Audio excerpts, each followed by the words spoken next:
नमस्कार and welcome back. मुझे लगता है मोदी जी ने फाइनली हम सब की आवाज सुननी शुरू कर दी है।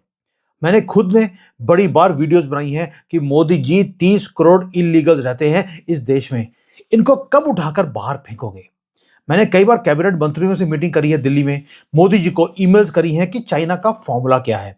मैंने प्रेजेंटेशंस दिए हैं यहां पे जाकर मंत्रियों को कि चाइना किस तरह से इनकी किडनियां निकाल लेता है अगर ये इलीगली कोई चाइना में एंटर करता है तो, या यहां पर इलीगली रहते होते हैं। उससे क्या होता है कि जब इनको मालूम मालूम है कि चाइना किडनियां निकाल लेगा, 5 मुसलमान कंट्रियां हैं जो चाइना के बॉर्डर के साथ लगती हैं, एक भी आपको जिहादी यहां पर इलीगली आता हुआ ना तो दिखाई देता है, ना ही इलीगली वो यहां पर, अगर सपोजिंग यहां पर लीगली आ भी गए तो उसके बाद वीजा कैंसिल हो गया या वीजा एक्सपायर हो गया, ये यहां पर नहीं रहते। इतना डर का माहौल है। तो फाइनली मोदी जी ने हमारी सबकी बात सुन ली। पहला, उन्होंने बोलना शुरू कर दिया था कि 140 करोड़ भारतीय बोलते थे पहले, उसके बाद इन्होंने बोलना शुरू कर दिया 130 करोड़। अभी आप देखेंगे अब वो बोलेंगे 120 करोड़। अब आप बोलेंगे यार, जिहादी तो ये 10 करोड़ आए थे बांग्लादेश से और रोहिंग्यास के, ये 20 करोड़ कैसे हो गए। अब मैं आपको बताऊंगा कि इनके आंकड़े ये 10 करोड़ नहीं 20 करोड़ बने कैसे हैं और ये मल्टीप्लाई कैसे हुए। ये कॉकरोचों की तरह तो मल्टीप्लाई होते ही हैं, लेकिन पेपर्स के अंदर भी ये मल्टीप्लाई होते गए। और ये सिर्फ इसलिए किया गया ताकि ये बेनिफिट्स दो दो तीन तीन बार लें। मैंने कई बार बोला है कि अगर 80 करोड़ लोगों को फ्री में राशन मिला है, उसमें 75 करोड़ तो यही थे। ये 30 करोड़ उसके अंदर इन्होंने दो दो तीन तीन बार आधार कार्ड बनाए हुए थे। लेकिन हम बोलते थे कि यार मोदी जी पागल है, 80 करोड़ लोगों को फ्री में राशन दे रहे हैं। अब आपको समझ आएगा कि वो फ्री में जो राशन दिया था वो दिया क्यों था। आधार को लिंक बैंक से किया, बैंक को पैन से किया, उसके बाद फ्री में राशन दिया। तो इन्होंने अपना सारा तोते की तरह सारे डॉक्यूमेंट दिखाने शुरू कर दिए। देखिए, यही तरीका होता है। इनको अगर बोला जाए कि डॉक्यूमेंट दिखाओ तो दिखाते नहीं है, लेकिन फ्री के राशन के चक्कर में ये बेचारे पिछले 5-6 साल से अपने सारे डॉक्यूमेंट दे बैठे। अब हो क्या रहा है, अब आ रहे हैं गवर्नमेंट का एक हंटर, जहां पर इनकी सिटीजनशिप या इनके आधार और इनका सब कुछ कैंसिल किया जाएगा। अब आते हैं कि किया क्या है, कैसे किया है और इसकी डिफरेंट डिफरेंट लेयर्स गवर्नमेंट ने क्रिएट कैसे करी हैं। 20 करोड़ जिहादी जब हमारी लिस्ट में से निकल जाएंगे तो यार हम तो अभी अभी बने थे number 1 population in the world, फिर नंबर 2 आ जाएंगे क्योंकि नंबर 1 चाइना आ जाएगा। लेकिन ये खुशखबरी है, ऑफिशियल एस्टिमेट्स ये बोलते हैं कि भारत की पॉपुलेशन 140 करोड़ है। लेकिन जो इंटरनल असेसमेंट अभी गवर्नमेंट ने करी है उसमें 20 करोड़ लोगों की धांधली है। 20 करोड़ लोग जो सारे बेनिफिट्स भी लेते हैं, वोटिंग में भी ये साथ देते हैं कांग्रेस का और पूरे इकोसिस्टम का। ये जो गैप है, ये डिस्क्रिपेंसी, ये आई कहां से। इसके 3-4 लेवल्स हैं। पहला, बहुत जगह पे देखा गया कि डुप्लीकेट एंटिटीज इन्होंने क्रिएट करी हुई हैं। घोस्ट बेनिफिशियरीज हैं, आदमी एग्जिस्ट ही नहीं करता लेकिन वो बेनिफिट लिया जा रहा है। आदमी मर चुका है फिर भी वोट देने आ रहा है। और उसके बाद इलीगल जो ये इन्फिल्ट्रेशन है रोहिंग्यास की, बांग्लादेशियों की, वो आपके सामने है। अब गवर्नमेंट ने बोल दिया अगर मैं इनका सबका काउंटिंग करनी शुरू करूंगा, ये काउंटिंग कभी पूरी हो ही नहीं सकती। क्यों ना इस टेक्निकल एल्गोरिदम को, जो गैप्स है, इसको खत्म कर दिया जाए। अब ये कोई इमोशनल पॉलिटिक्स नहीं है, पूरी की पूरी गवर्नमेंट की मशीनरी को लगा दिया गया, एक फ्रेमवर्क बनाया है पिछले 10 साल में। एक टेक्निकल ब्रेकग्राउंड मैं आपको बताऊंगा कि कैसे किया है। 4 स्टेजेस हैं जहां पर अब आपको घर घर जाकर इनकी वेरिफिकेशन करने की जरूरत नहीं है। ये बेचारे ऑलरेडी अपना सारा कुछ गवर्नमेंट के हाथों में दे चुके हैं और इनको पता भी लगा नहीं और इनका हलाला हो गया। अब कैसे हुआ, पहले गवर्नमेंट लेके आई, 4 स्टेजेस हैं। पहला स्टेज था, गवर्नमेंट ने बोला हम एसआईआर करेंगे। फिर इलेक्शन कमीशन ने बोला कि भाई हमें वो देखना है कि कौन यहाँ का नागरिक है, कौन सा नहीं है। ये था कि जो इलेक्टोरल जो प्रोसेस है इसको क्लीन अप, स्वच्छ भारत जो पॉलिटिक्स होती है उसको करने के लिए एसआईआर करवाना जरूरी था। ये था पहला फिल्टर। इसके अंदर जो डिस्ट्रिक्ट मैजिस्ट्रेट है उसको भी प्राइमरी डाटा नोड्स के लिए भेज दिया गया, पूरी पावर दे दिया गया। और मैंडेट ये था मैजिस्ट्रेट के पास कि आपको डीप वेरिफिकेशन करनी है। भाई, डीप वेरिफिकेशन का मतलब क्या है? इनको डॉक्यूमेंट्स को क्रॉस रेफर करना है जो एग्जिस्टिंग वोटर हैं और उनके साथ जो उनके खानदान में पिताजी कौन, दादाजी कौन और उनकी कितनी 10-15 बीवियां थी, वो सबके डाटा इनको देने पड़ेंगे। कट ऑफ डेट दे दिया कि 2002 2002 से पहले जितने डॉक्यूमेंट्स हैं, यानी कि कोई वोटर अगर एग्जिस्ट करता है 2002 के बाद, तो उसे सारे डॉक्यूमेंट देने पड़ेंगे कि 47 से लेकर अब तक दादाजी कहां रहते थे, पिताजी कहां थे, कहां काम करते थे, कहां गए थे, कहां आए थे और क्या क्या किया था। और अगर कहीं भी मैसिव ये डिस्क्रिपेंसी निकली कि भाई दिया कुछ और है, बताया था मोहम्मद है मेरे बाप का नाम, निकला अब्दुल, तो वही काम हो गया। एसआईआर के अंदर आपका नाम रिमूव कर दिया जाएगा। और एसआईआर से नाम रिमूव हुआ तो इसके ऊपर जो इनको प्रोटेक्शन था, वही हाथ कांग्रेस का, वो भी खत्म हो गया। वोटर कार्ड कैंसिल, और वोटर कार्ड इनवैलिड हुआ, मतलब कि सारे कुछ इनका ठप, क्योंकि इनकी जो जरूरत थी वो सिर्फ वोटिंग के लिए थी। इसके बाद गवर्नमेंट लेके आ गई दूसरा स्टेज, डाटा फ्यूजन। अब डाटा फ्यूजन क्या है?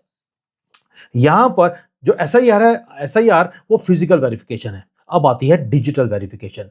उसके अंदर इंडिया में इन्होंने बोल दिया कि इंटेलिजेंस डाटा जो है वो हमारे पास है, लेकिन डिफरेंट डिफरेंट डिपार्टमेंट के पास डिफरेंट डाटा है। इनकम टैक्स है वो डिफरेंट है, बैंक्स है वो इनकम टैक्स के साथ अलाइन नहीं करता। तो सॉल्यूशन ये था कि एक नेशनल इंटेलिजेंस ग्रिड बनाया जाए। ये एक डेटाबेस नहीं है, ये मिडलवेयर है, जिसके अंदर 21 सेंसिटिव डाटा सोर्सेज को एक टाइम पर लिंक कर दिया। फॉर एग्जांपल, सिंपल लैंग्वेज में, बैंक अकाउंट है उसको आधार से लिंक किया, पैन से लिंक किया, क्रेडिट कार्ड्स हैं, पासपोर्ट की डिटेल्स है, वीजा का स्टेटस है, वीजा कहां गए कहां आए, ट्रेन ट्रेवल कहां किया, एयर फ्लाइट कब ली, कौन सी इंटरनेशनल कॉल्स किया है, कितने मोबाइल नंबर हैं, कौन कौन सा मोबाइल आपके पास है, टेलीकॉम कम्युनिकेशन के सारे रिकॉर्ड है, ये सारा कुछ कंबाइन कर दिया। यानी कि जो नया नेशनल काउंटर टेररिज्म पॉलिसी बनाई है, उसके अंदर एक ग्रिड को बना दिया, और ये अलाइव हो चुकी है। ये ऐसा नहीं है कि अभी करेंगे, पॉलिसी बनेगी। पॉलिसी बनाने के बाद नेट ग्रिड को निकाल दिया गया। अब ये जो एनालिटिकल टूल्स हैं, उसका नाम रखा है गांडीवा। अब ये गांडीवा, आप समझ सकते हैं ये टूल है क्या? ये है एल्गोरिदम, जहां पर इनके डिजिटल फुटप्रिंट्स को अब वेरीफाई किया जाएगा।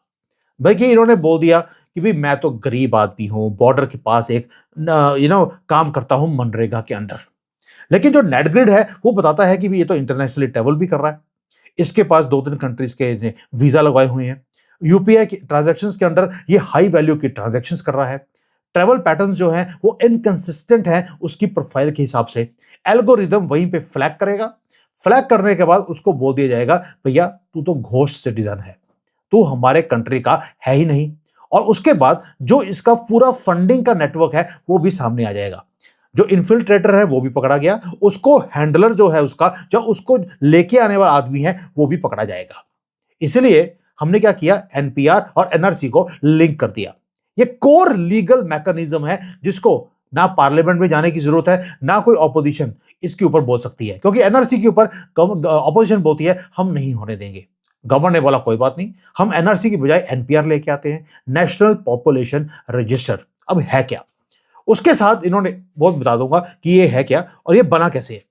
एनपीआर को अपडेट कर दिया, उसके अंदर एक फील्ड और ऐड कर दी जिसका नाम था सिजरा। अब सिजरा का मतलब है फैमिली ट्री। आपके सारे दादे परदादे कहां कहां पे क्या क्या कर रहे थे वो सारे आपको बताने पड़ेंगे। यानी कि जो डिजिटल सेंसस है, अब सेंसस तो होगा 26-27 में जाकर, अब आपको वहां पर जाकर कुछ भी देखने की जरूरत नहीं है, बस आपको अपना नाम और साथ में अपने सारे दादे परदादों का आपको नाम देना पड़ेगा, प्लेस ऑफ ओरिजिन देना पड़ेगा और उनका डाटा देना पड़ेगा। अब होता क्या है, जो गवर्नमेंट है उसके पास ऑलरेडी दादे परदादों की, अपने पेरेंट्स की, सबकी लिस्ट उनके पास है, उनके नाम पता है, सब कुछ है उनके पास। अगर आप क्लेम करते हैं कि भाई आपके दादाजी मेरे इस गांव में 1970 में या 1975 में रहते थे, अब जो डाटा है गवर्नमेंट का वो मैच नहीं करता, तो जो सिजदा है वो सिजरा ब्रेक हो गया। जैसे ही वो ब्रेक हुआ, यानी कि पूरे सिस्टम में फ्लैग हो जाएगा, आपको अलग कर दिया जाएगा और आपकी जो आइडेंटिफिकेशन प्रोसेस है वो वेरिफिकेशन में चली जाएगी। कोई क्योटिक प्रोसेस करने की जरूरत नहीं है, डोर टू डोर जाकर पेपर सर्च करने की जरूरत नहीं है। डेटाबेस खुद सर्च कर लेगा कौन इस देश का आदमी है, कौन बाहर से इंपोर्ट किया गया है। अब हुआ क्या, ये तो हो गया पहले फिजिकल वेरिफिकेशन एसआईआर के अंदर, फिर एनपीआर के अंदर आपकी जो डिजिटल वेरिफिकेशन है वो हो गई नेट ग्रिड के अंदर।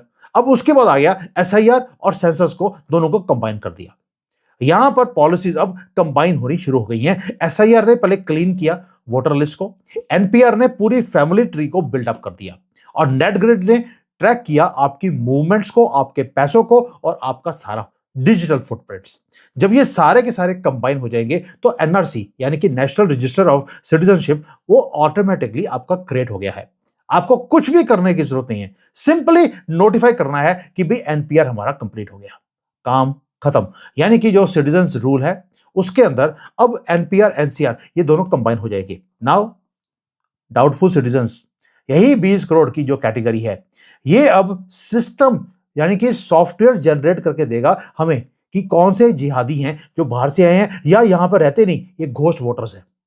इसके लिए आपको पुलिस को भी घर में भेजने की कोई जरूरत नहीं है। ह्यूमन एरर का कोई मामला नहीं है। पुलिस को बीका हुआ पुलिस वाला होगा या जज होगा, वो बायस होगा, कोई जरूरत नहीं है, क्योंकि डिजिटल फुटप्रिंट्स आपके सामने रख दिए जाएंगे। अब जब केस जाएगा सुप्रीम कोर्ट में, हो जाएगा वाटर टाइट कि सुप्रीम कोर्ट वाले पैसे लेने के बाद भी, नहीं 15 करोड़ तो लेते ही हैं, हमें मालूम है, 15 करोड़ लेने के बाद भी उनको इन लोगों को डिपोर्ट करना ही पड़ेगा। यह है पूरा का पूरा मामला जो गवर्नमेंट ने किया है। अब आखिरी कील, अभी तो मैंने सिर्फ कॉफिन बनाया है कि मोदी जी ने ये सिर्फ अभी कॉफिन बनाया इनका, इसके अंदर कील भी तो लगानी होती है भैया, इनकी मरी हुई शक्ल बीच में डालने के बाद। अब हुआ क्या, इनका जब ये पता लग गया कि ये सारे लोग हैं जो यहां के हैं नहीं, तो आपको लगेगा कि यार इनको डिपोर्ट कर दिया जाएगा। डिपोर्ट आप 20 करोड़ जिहादियों को कर नहीं सकते, क्योंकि मालूम है इनको फिर भी कोई तो आ ही जाएगा इनकी सपोर्ट करने के लिए। तो गवर्नमेंट ने काम और कर दिया जो चाइना करता है। मुझे खुशी आज इस बात की हो रही है कि ये सारी बातें वो हैं जो मैंने बार बार मोदी जी को ईमेल्स में और हमारी जो कैबिनेट मंत्री हैं उनको बार बार बताई है मैंने कि व्हाट इज देयर। आपको डिजिटल डेथ इनकी करनी पड़ेगी, यानी कि आप पता लग गया कि आप नॉन वेरीफाइड भारतीय सिटीजन बन के बैठे हैं, आपके आधार को डीएक्टिवेट कर दिया जाएगा। अब आधार बंद हो गया तो बैंक अकाउंट बंद हो गया, बैंक अकाउंट और आधार बंद हो गया तो सिम कार्ड भी आपका डीएक्टिवेट हो जाएगा। यूपीआई की ट्रांजैक्शंस फेल होनी शुरू हो जाएंगी, गवर्नमेंट की सब्सिडीज बंद, ट्रेन में और प्लेन में आप जा नहीं सकते, और क्योंकि वहां पे जाने के लिए आपको डिजी यात्रा यूज करनी पड़ती है। ये है फाइनल नेल। आप आज की दुनिया में बिना डिजिटल फुटप्रिंट के आप रह नहीं सकते। इसलिए भी पिछले 10 साल से काम चल रहा था कि हर चीज को डिजिटल किया गया ताकि ये फुटप्रिंट्स इनके क्रिएट हों। जब सब कुछ क्रिएट हो गया, अब जाकर ये पॉलिसी लेकर आए हैं कि भैया दिखाओ डॉक्यूमेंट, और दिखाने की जरूरत नहीं है, वो डिजिटल सिस्टम अपने आप निकाल लेगा। और इसके बाद होगा सेल्फ डिपोर्टेशन। आपको 20 करोड़ जिहादियों को बाहर निकालने की जरूरत ही नहीं है, ये खुद निकलेंगे। क्यों? क्योंकि उसका रीजन है अभी अब एसआईआर करी है तो बांग्लादेश के बॉर्डर से जो इधर लोग आ रहे थे वो वापस जाने शुरू हो गए। इन्फिल्ट्रेशन पहली बार वापस नेगेटिव जारी है, भाग रहे हैं कॉकरोचों की तरह। क्यों? क्योंकि इकोनॉमिक जो इकोसिस्टम था वो बंद हो गया, कोलैप्स हो गया है। वोटर के लिए ये इनको पाला जाता था, कॉकरोचों को खत्म हो गया। राशन कार्ड फ्री में मिला हुआ था, राशन फ्री मिल रहा था, बंद हो गया। बैंक फ्रीज होने वाले हैं, इससे पहले कि फ्रीज हो जाए वो पहले ही भाग गए।